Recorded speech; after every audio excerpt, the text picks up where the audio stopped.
Մեր 25-ամյակի օրը ինձ համար հավերժ կմնա հիշողության մեջ։ Անին ստացավ նոր մեքենայի բանալիները, իսկ ես էժանագինոց անելիք սա սուպերմարկետից 3000 դրամով։ Ես պարզապես վեր կացա և դուրս եկա ռեստորանից։ Մեկ տարի անց ծնողներս խնդրեցին ինձ վճարել նրանց ուշացած հիփոթեքը տան համար, որն վերցրել էին Անիի անունով։ Դե ինչ, եկեք հերթով։ Խնդրում եմ բաժանորդագրվեք ալիքին, ձեզ սպասում են բազում պատմություններ։ Իմ անունը Արփին է, մտերիմների համար Արփի։ Ունեմ երկվորյա քույր, Անահիտ։ Բոլորը նրան Անի են ասում։ Մենք վերջերս դարձանք 25 տարեկան։ Մենք միաերկան երկվորյակներ ենք, բայց նմանությունը այդքանով էլ վերջանում է։ Ես աշխատում եմ վաճառքի մենեջեր առևտրային ընկերությունում, սովորական գրասենյակ, սառը հաշվետվություններ։ Անին աշխատանքի է ընդունվել վաճառքի խորհրդատու Երևանի կենտրոնական լաքշրի բութիկում, հանրահայտ բրենդների բաժնում։ Վաճառում է պայուսակներ 3000 դրամով երևանցի տիկնայքին, որոնք առանց աչք թարթելու տալիս են այդպիսի գումարներ։ Մեր ծնողները ունեն իրենց փոքր շինարարական ընկերությունը, զբաղվում են առանձնատների վերանորոգմամբ Կոտայքում։ Հայրս ղեկավարում է բրիգադները և պայմանավորվում հաճախորդների հետ։ Մայրս վարում է հաշվապահությունը, ամուսնացած են գրեթե 30 տարի։ Դեռ ունենք տատիկ, մորս մայրը։ Հավանաբար ընտանիքում միակ մարդը, ով միշտ հավասար է վերաբերվել ինձ և Անիին։ Նա միշտ եղել է ընտանիքան խառնաշփոթում ողջամտության ձայնը։ Պատմությունը սկսվեց մեր ծնունդի օրով։ Ամեն դեպքում ծնողներս որոշեցին նշել լավ ռեստորանում Հյուսիսային պողոտայում։ Ես հագա իմ լավագույն բեժ զգեստը, որ գնել էի զեղչով գարնանը։ Անին եկավ ինչ-որ դիզայներական հագուստով, որը հաստատ արժեր ավելի, քան իմ ամսական աշխատավարձը։ Նա միշտ անթերի տեսք ուներ։ Տարիների ընթացքում սովորել էի։ Ընթրիքը գնում էր իր հունով, կերակուրը հիանալի էր, բոլորը զրուցում էին ծիծաղում։ Տատիկը պատմում էր մեր մանկության մասին։ Ծնողներս գոհ տեսք ունեին, հարցնում էին աշխատանքի, պլանների մասին։ Ես նույնիսկ հանգստացա և սկսեցի վայելել։ Հետո հերթը հասավ նվերներին։ Մայրս վեր կացավ առեղծվածային ժպիտով և ասաց. «Աղջիկներս, այս տարի մենք հայրիկի հետ ձեզ համար ինչ-որ հատուկ բան ենք պատրաստել»։ Նա մեզ տվեց 2 նույնական տուփեր։ Նույն չափսը, նույն փաթեթավորումը, նույն ժապավենը։ Սիրտս խփում էր։ Միթե այս անգամ նրանք գնել են մեզ նույնական նվերներ։ Գոնե այս ծնունդյան օրը չեմ զգա ինձ մոռացված երկվորյակ։ Բացեք միասին, գոռաց հայրս։ Մենք Անիի հետ նայեցինք իրար և համաժամանակյա քաշեցինք ժապավենները։ Անին առաջինը բացեց և ճչաց. «Տեր Աստված, մեքենայի բանալիներ»։ Դուք ինձ մեքենա եք գնել։ Նա բարձրացրեց մեքենայի բանալիները բրելոկով։ Ես նայեցի իմ տուփի մեջ։ Այնտեղ փոքրիկ շշիկ օծանելիք էր, այնպիսիք, որ վաճառվում են Սասում ակցիայով, 3-ը 2-ի գնով։ Հոտը անմիջապես հարվածեց քթիս։ Քիմիական ծաղկային թույն, որից կոկորդը քոր է գալիս։ Ես պարզապես նստած նայում էի այդ շշիկին։ Բոլորը սեղանի շուրջ շնորհավորում էին Անիին։ Նա ցատկում էր ինչպես խելագար։ Ոչ ոք չնկատեց, որ իմ նվերը բոլորովին այլ էր։ Ոչ հորեղբայրս Միհրանը, ոչ մորաքույրս Սվետան, ոչ էլ Զարմուհի Ժենյան, ով սովորաբար ամեն ինչ նկատում է։ Որտեղ է մեքենան, ուզում եմ տեսնել, ցատկոտում էր Անին։ Անմիջապես մուտքի մոտ սիրելիս, մայրը շպտում էր. «Հատուկ կայանել ենք, որ դու անմիջապես տեսնես»։ Անին վերցրեց բանալիները և դուրս վազեց փողոց։ Պատուհանից տեսնում էի, թե ինչպես է սելֆի անում։ Պոզեր էր տալիս, դեմքեր քաշում, հաստատ արդեն փոստում էր Ինստագրամում։ Իսկ ես նստած էի այդ 3000 դրամանոց ածանելիքով և փորձում էի հասկանալ կատարվածը։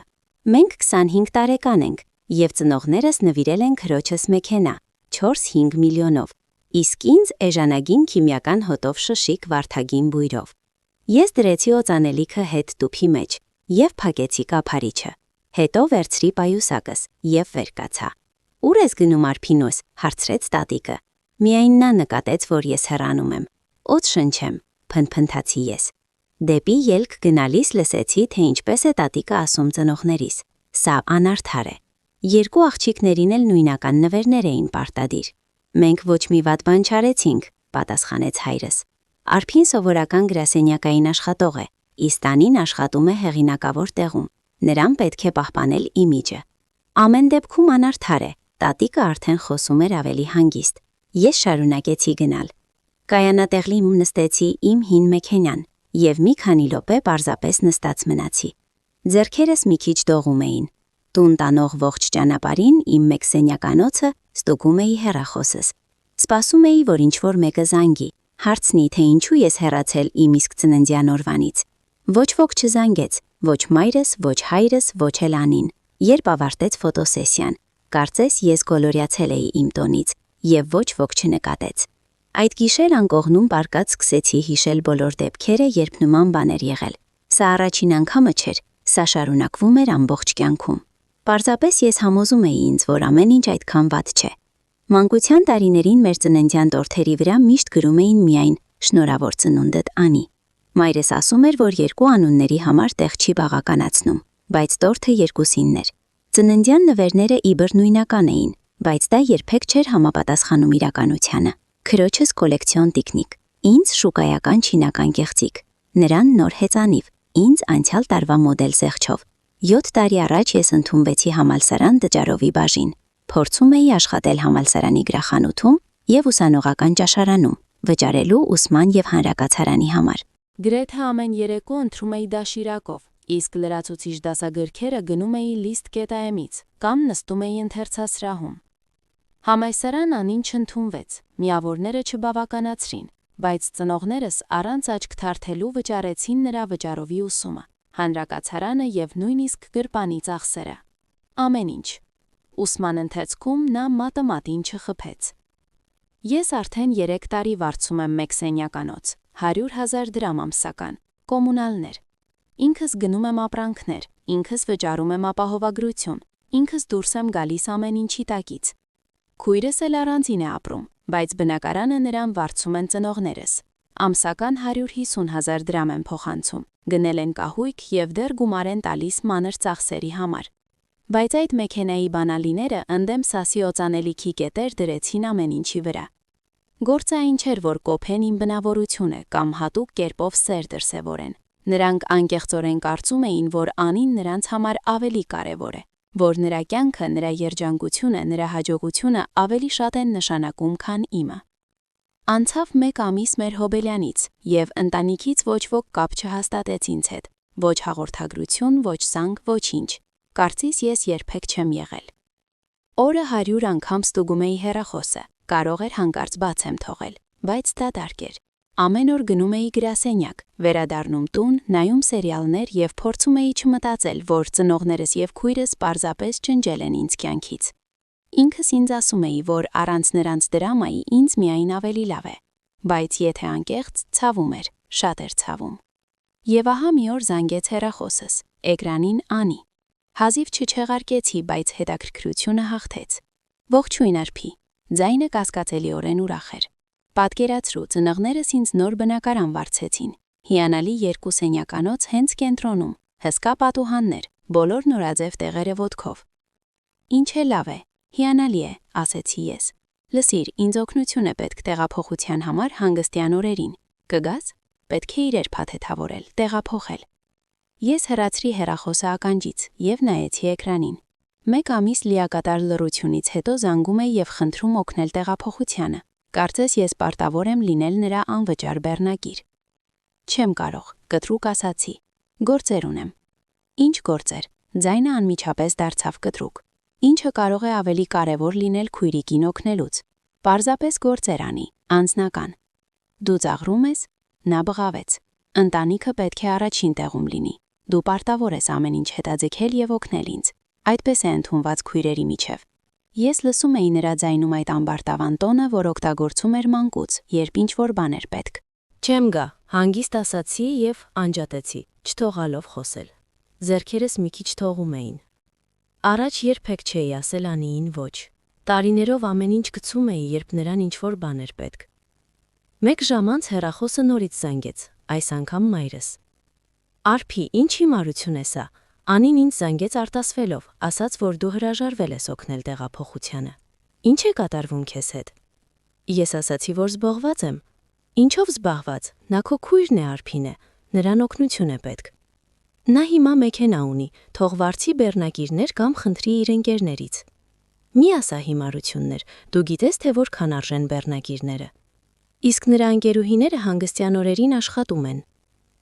Ապա գուցե դուք հայրիկի հետ օգնեք։ Լռություն տիրեց, հետո մորս ձայնը դարձավ սառը. Արփի, ես չեմ հասկանում նման վերաբերմունքը, քեզ պետք է ամոթ լինի, որ նախանձում ես քրոջդ։ Մենք հայրիկի հետ մաշկը քերթելով աշխատում ենք ձեզ երկուսիդ էլ ապահովելու համար, եւ ահա ինչ շնորհակալություն ենք ստանում։ Ես չեմ նախանձում, ես պարզապես ավարտեցի այդ քրկեսը։ Բավական է ձևացնել, որ դուք հայրիկի հետ սիրելի երեխա չունեք։ Բավական է օգնել նրան, ով ամեն ինչ ստանում է, մինչ ես ինքս ամեն ինչի համար վճարում եմ։ Արփինե, դու վարվում ես ինչպես երեխա, քո քրոջը ծանր է աշխատել այդ բուտիկում, իսկ ինձ համար ծանր չէ։ Ես դա չասացի, բայց հենց սա նկատի ունեի։ Նորից երկար լռություն։ Հետո մայրս ասաց ատամների արանքից. Կարծում եմ քեզ պետք է վերանայես քո առաջնահերթությունները։ Ընտանիքում այդպես է ընդունված օգնել հարազատներին։ Ճիշտ ես, ընտանիքում այդպես է ընդունված, գուցե պատմես դա Անիին։ Եվ ես անջատեցի։ Հաջորդ օրերին նրանք հարձակվեցին զանգերով։ Հայրս ձայնային հաղորդագրություններ էր թողնում WhatsApp-ում, որ ես ընտանիքի ամոթն եմ։ Մայրս ուղարկում էր երկար հաղորդագրություններ Telegram-ում, թե ինչքան ես ասեր եւ անբարո դուստրեմ։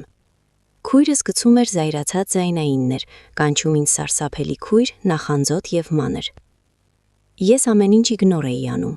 Մեկ շաբաթ անց զանգերը դադարեցին։ Նորից լռություն տիրեց։ Եվ գիտեք ինչ, լռությունը ավելի լավ էր, քան նրանց հավերժական պահանջները եւ մեղքի զգացում առաջացնելու փորձերը։ Այդ հանգիստ ամիսներին ես արեցի այն, ինչ առաջ չէի կարողանում։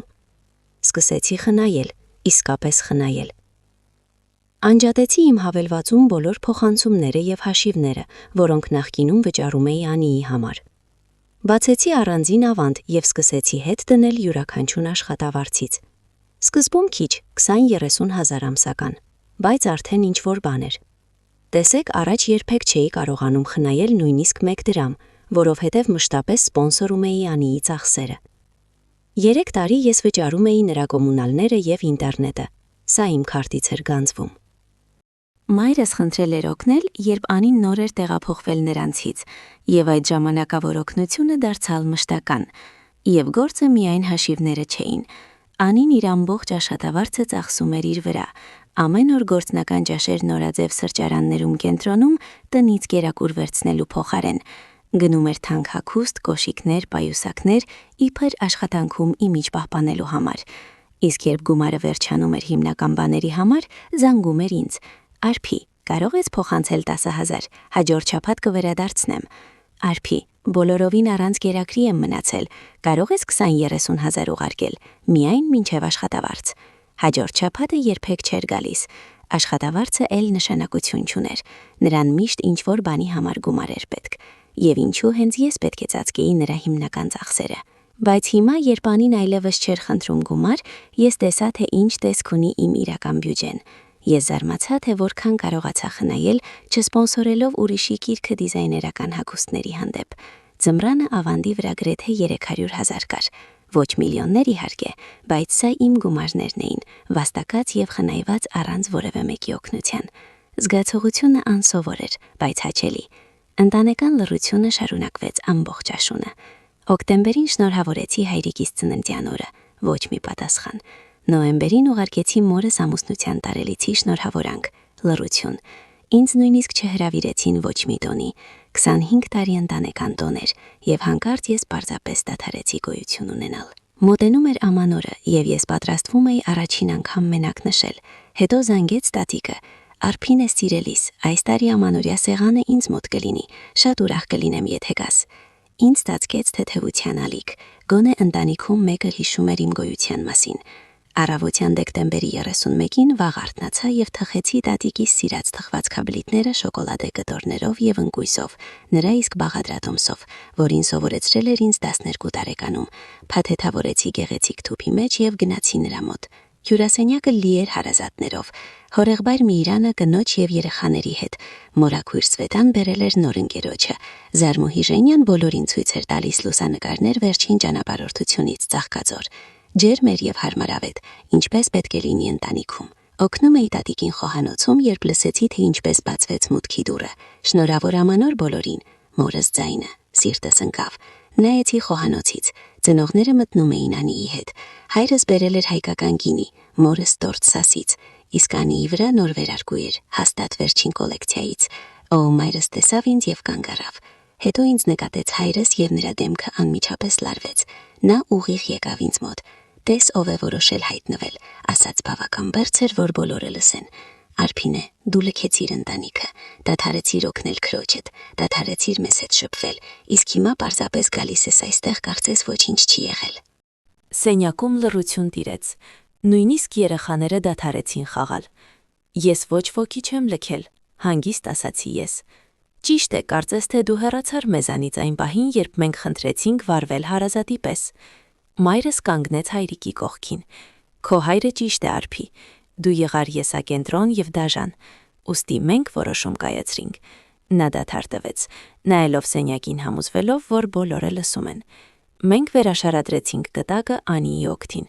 Տունը, խնայողությունները, ամեն ինչ։ Հիմա ամեն ինչ նրան կմնա։ Նա դուստրն է, ով իսկապես հոգ է տանում ընտանիքի մասին։ Ինձ կարծես հարվածեցին որովայնին,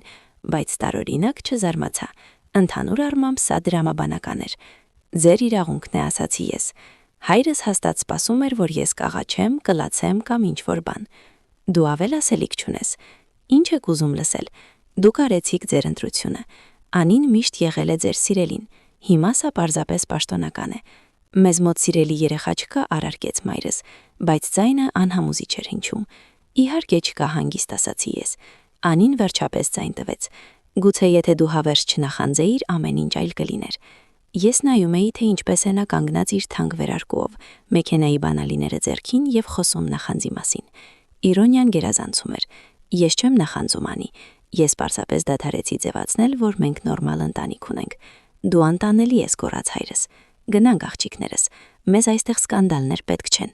Եվ այդպես նրանք հեռացան։ Մայրս վերցրեց իր տորթը։ Հայրս գինին, իսկ Անին դուրս եկավ հայտները։ Ամբողջ այցը տվեց 10 րոկը։ Նրանց հեռանալուց հետո սենյակում դեռ լռություն էր։ Հետո հորեղբայր Միրանը ասաց. «Սա կոշտ էր»։ Տատիկը անմիջապես գրկեց ինձ եւ ասաց. «Ներողություն սիրելիս, որ ստիպված եղար լսել սա։ Ամեն ինչ նորմալ է, տատիկ, սովոր եմ»։ Ամանորյա երեկոյի մնացած մասը զարմանալիորեն հաճելի անցավ։ Հարազատները փորձում էին ինձ ներգրավել զրույցների մեջ։ Մորաքույր Սվետայի ընկերը ընկերության հոգին էր։ Մենք Ժենյայի հետ քննարկում էինք աշխատանքը եւ նրա ճանապարհորդության պլանները։ Ահա այսպես պետք է անցնեն ընտանեկան տոները։ Անցավ մի քանի ամիս։ Ես շարունակում էի աշխատել, խնայել, ապրել իմ հանգիստ կյանքով։ Տատիկից երբեմն լուրեր էին հասնում ծնողների եւ Անիի մասին, բայց ինձ դա արդեն չէր շոշափում։ Կարծես լսում էի պատմություններ բոլորովին օտար մարդկանց մասին։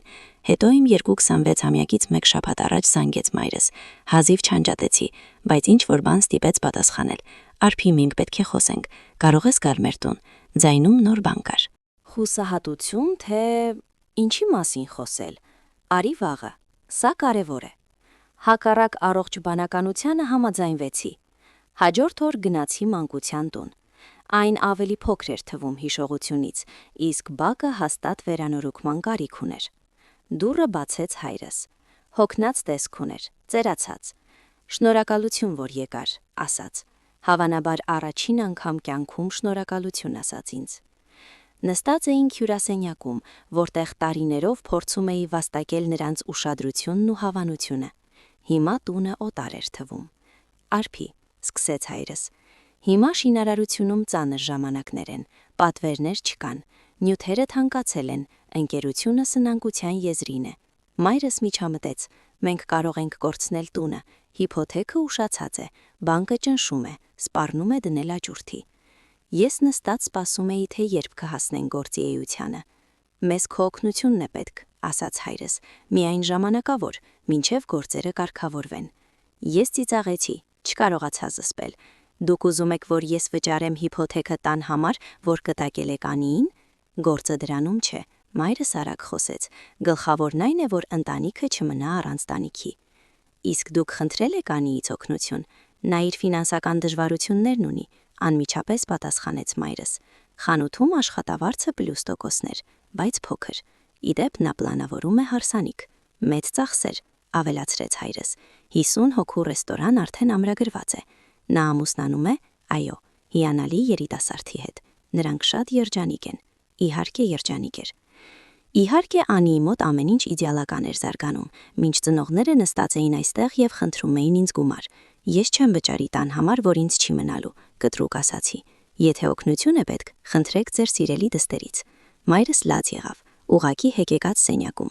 Մենք ամեն ինչ կկորցնենք, արփի, փողոցում կհայտնվենք։ Գիտես ինչ, մայրիկ, ես էլ շատ եմ լաց եղել քեզնից եւ հայրիկից։ Ձեր արդյունքներն այլևս ինձ վրա չեն ազդում։ Ես վեր կացա, վերցրի պայուսակս եւ ասացի. «Հարցրեք Անիին, տունը միևնույնն է նրան է մնալու»։ Իհարկե երեկոյան զանգեց Անին։ «Դու բոլորովին խելագարվել ես», գոռաց նա ողջույնի փոխարեն։ Մայրս արտասվելով ինձ զանգեց. «Դու հրաժարվել ես օգնել նրանց, նրանք կարող են կորցնել տունը։ Դու օգնիր, միևնույնն է կտակով կստանաս։ Հիմա ինձ մոտ ավելորդ գումար չկա։ Հարսանիք եմ պլանավորում, պատկերացրու թե որքան է արժենում։ Չեմ պատկերացնում, ամուսնացած չեմ եղել։ Մի կատակիր, սա մեր ծնողներն են, սա քո ծնողներն են։ Ես նրանց համար անվճար աշխատուժ եմ։ Դու հիմարություն ես խոսում, նրանք միշտ հավասար են վերաբերվել մեզ։ Ես անջատեցի»։ Հաջորդ օր զանգեց տատիկը։ «Քո ծնողները երեք եկել էին, ուզում էին, որ ես ճնշեմ քեզ գումարի հարցում։ Ես հրաժարվեցի։ Լավ հիշում եմ, թե ինչպես էին վերաբերվել քեզ տարիներով, սիրելիս։ Շնորհակալություն, տատիկ, բայց խնդրել են փոխանցել, որ ուզում են ամեն ինչ կարգավորել, ասում են, որ կարոտել են։ Կարող ես փոխանցել, որ ես դեռ պատրաստ չեմ որևէ հաշտության։ Առայժմ ոչ»։ Անցավ մոտ կես տարի։ Տատիկից իմացա, որ ծնողներս ստիպված վաճառեցին տունը, պարտքերը փակեցին, բայց կարողացան դնել միայն փոքր ստուդիա ծայրամասում։ Անին ըստ երևույթին էլ չի շփվում նրանց հետ, հենց որ հասկացավ, որ նրանք այլևս չեն կարող վճարել նրա բնակարանի համար եւ օգնել հարսանեկան ծախսերով։ Մի 5 րոպե խղճահար եղա նրանց, հետո հիշեցի 25 տարի վերաբերմունքը ինձ որպես դատարկ տեղ։ Մի քանի շաբաթ անց ՍԱՍ-ում հանդիպեցի Անիի դասընկերուհուն եւ ընկերուհուն Մարիամին։ Մարիամը միշտ սիրում էր բամբասել, ուստի չզարմացա, երբ անմիջապես սկսեց խոսել. «Ոյ, արփի, ես պետք է լինեի Անիի հարսնաքույրը, բայց կարծես հարսանիք չի լինելու, ինչ իմաստով, բայց նա համատեղ ապրում է իր Արմենի հետ, իսկ գործերը ըստ երևույթին վատ են։ Նա մշտապես պահանջում է, որ նա մասնակցի ապրանքների եւ կոմունալների վճարմանը, իսկ դու գիտես քո քրոջը, ամբողջ աշխատավարձը ծախսում է հագուստի վրա»։ Մարիամը մոտեցավ ինձ ավելի մոտ, կարծես գաղտնիք էր պատվում։ Արմենը զայրանում է դրանից, նա բանվոր է շին հրապարակում, միլիոններ չի վաստակում, հաշվում էր, որ նա կմասնակցի, իսկ Անին վարվում է այնպես, կարծես դա իր արժանապատվությունից ցածր է։ Նրանք մշտապես վիճում են։ Իմ ընկերուհի Լիզան նույն շենքում է ապրում, ասում է հարևանները պատի միջով ամեն ինչ լսում են, շենքը պանելային է։ Արմենը գոռում է. «Ես քեզ հայրիկ չեմ, ամեն ինչի համար չեմ վճարելու»։ Իսկ Անին պատասխանում է, որ նա գիտեր, թե ինչ կյանքի է սովոր նա։ Ես փորձեցի զարմացած տեսք ընդունել, թեև հենց սա էի սպասում։ Այսինքն հարսանիք չի լինելու։ Հազիվ թե։ Լիզան կարծում է, որ Արմենը պատրաստվում է հեռանալ։ Մի քանի օր անց զանգեց տատիկը լուրերով. «Քո ծնողները հարցնում են քո մասին, ուզում են իմանալ, թե ինչպես ես։ Ինձ մոտ ամեն ինչ լավ է։ Նորից ասում են, որ ուզում են հարաբերությունները կարգավորել։ Ինչ պատասխանեցիր նրանց»։ Ասացի, որ կհարցնեմ քեզ, բայց արփինես, դու նրանց ոչինչ պարտք չես, հասկանում ես։ Հասկանում եմ։ Տատիկ, դու կառուցել ես լավ կյանք, քեզ մոտ կա աշխատանք, բնակարան, խնայողություններ։ Քեզ նրան հավանությունը պետք չէ։ Նա ճիշտ էր։ 1.5 տարվա ընթացքում ես խնայել էի գրեթե 3 միլիոն, ստացել էի առաջատար մենեջերի պաշտոն բոնուսով, ընկերացել էի գործընկերների հետ։ Նույնիսկ սկսել էի հանդիպել Տիգրանի հետ հաշվապահությունից։ Դեռ ոչինչ լուրջ, բայց նա սիրալիր է եւ վերաբերվում է ինձ այնպես, կարծես ես կարևոր եմ։ Տատիկ, փոխանցիր, որ ես դեռ պատրաստ չեմ հարաբերությունները վերականգնել, վերջապես ասացի ես։ Իսկ եթե հարցնեն, թե երբ կլինեմ պատրաստ, չգիտեմ, գուցե երբեք։ Անկեղծ ասած վստահ չէի, թե ընդհանրապես կուզենամ վերադարձնել նրանց իմ կյանք։ Առաջին անգամ մանկուց զգում էի հանգիստ, չէի սպասում մշտապես անակնկալի, չէի տանջվում հարցով, թե ինչու ես բավականաչափ լավ չեմ, չէի ծախսում գումար եւ նյարդեր մարդկանց վրա, որոնք ինձ համարում էին ծախսային նյութ։ Երբեմն կարոտում էի ընտանիքին։ Այո, բայց կարոտում էի այն ընտանիքին, որի մասին երազում էի, ոչ թե այն, որ ունեի։ Ծնողներին, որոնք հպարտանալու էին ինձանով, արդար վերաբերվեին եւ նկատեին, երբ ես դուրս եմ գալիս սենյակից։ Ցավոք այդպիսի ծնողներ ես երբեք չեմ ունեցել։ Այն ինչ ունեմ հիմա ավելի լավ է նախքինից։ Ունեմ տատիկ, ով սիրում է անվերապահորեն, ընկերներ, որոնք գնահատում են։ Տղա, ով ինձ համարում է խելացի եւ ուրախ, արժանի իր ժամանակին։ Ունեմ ավանդ բանկում, վարձակալ բնակարան եւ աշխատանք, որտեղ հարգում են իմ աշխատանքը։ Ունեմ կյանք, որ պատկանում է ինձ։ Մենք Տիգրանի հետ մտածում ենք նշանվել եւ համատեղ վարձակալության մասին։ Գուցե 2 սենյականոց նոր նորքում կամ աչափնյակում վարձենք։ Դեռ միայն քննարկում ենք, Բայց հաճելի է մտածել ինչ-որ բան ստեղծելու մասին մարդու հետ, ով իսկապես ուզում է լինել կողքիս։ Նա ծանոթ չի ընտանիքիս, եւ ես վստահ չեմ, թե երբևէ կծանոթացնեմ։ Երբեմն մտածում եմ, թե ինչ կլիներ, եթե համաձայնվեի օգնել ծնողներիս հիփոթեքով, շարունակեի ֆինանսապես աջակցել Անիին եւ խաղայի դստեր դերը։ Հավանաբար կմնայի աղքատ եւ միայնակ, միայն շատ ավելի քիչ ինքնահարգանքով։ Հիմա հետ նայելով այդ Հոբելյանին մտածում եմ, որ սա լավագույն նվերն էր ծնողներից։ Ոչ սասի օծանելիքը, այլ գիտակցումը։ Պահը, երբ նրանց անթաքույց կողմնակալությունը դարձավ այնքան ակնհայտ, այնքան դաժան, որ ես այլևս չէի կարող ձևացնել։ Ինձ պահանջվեց 25 տարի հասկանալու համար, որ ես արժանի եմ ավելի, քան լինել որևէ մեկի պահեստային պլանը, բայց ավելի լավ ուշ, քան երբեք։ Ճիշտ է։ Հիմա ես հանգիստ քնում եմ, ինքս վճարում եմ հաշիվները, ինքս որոշումներ եմ կայացնում եւ շրջապատում եմ ինձ մարդկանցով, որոնց համար ես իսկապես պետք եմ։ Սա շատ հաճելի զգացողություն է։ Եթե ծնողները երբևէ հասկանան, թե ինչպես են վերաբերվել ինձ որպես մարդու, ոչ թե դատարկ տեղի, ապա գուցեև խոսենք, բայց ես չեմ սպասում այդ պահին։